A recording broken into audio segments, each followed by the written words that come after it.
বিসমিল্লাহির রহমানির রহিম।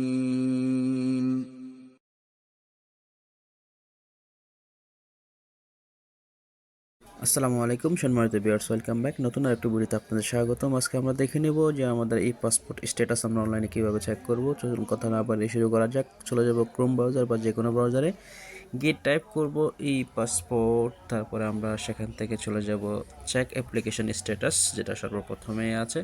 সেটাতে ক্লিক করার পর আমাদের এখানে দুইটা জিনিস হবে, একটা হচ্ছে অনলাইন রেজিস্ট্রেশন আইডি আর একটা হচ্ছে অ্যাপ্লিকেশন আইডি। তো আমাদের অ্যাপ্লিকেশন আইডিটা আমরা কোথায় পাবো? যে কোনো একটা দিলেই হবে।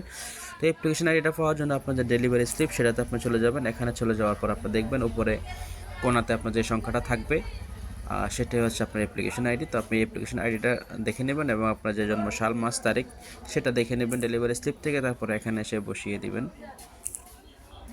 এখানে আপনি বসিয়ে দেওয়ার পর জন্ম সাল, মাস, তারিখ যেটা সেটাও আপনি দিয়ে দিবেন।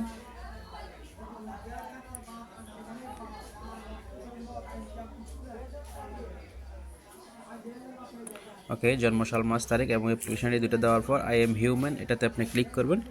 এটাতে ক্লিক করার পর আপনাকে যেটা করতে হবে, চেক বাটনে ক্লিক করতে হবে। চেক বাটনে ক্লিক করার পর আপনি উপরে চলে আসবেন। উপরে চলে আসলে দেখবেন check application status local rework, এরপরে বিস্তারিত বলা থাকে। এভাবে হচ্ছে আপনি আপনার অনলাইনে দেখে নিতে পারবেন আপনার পাসপোর্টের বর্তমান কী অবস্থা, কোন পর্যায়ে আছে এবং স্ট্যাটাসের মানে কি সেটা বুঝে আপনাকে পূর্বে ভিডিও দেখতে হবে, কারণ এক স্ট্যাটাসের মানে এক রকম। তো দেখা হবে নতুন কোনো ভিডিওতে। ভালো থাকুন, সুস্থ থাকুন। আসসালামু আলাইকুম।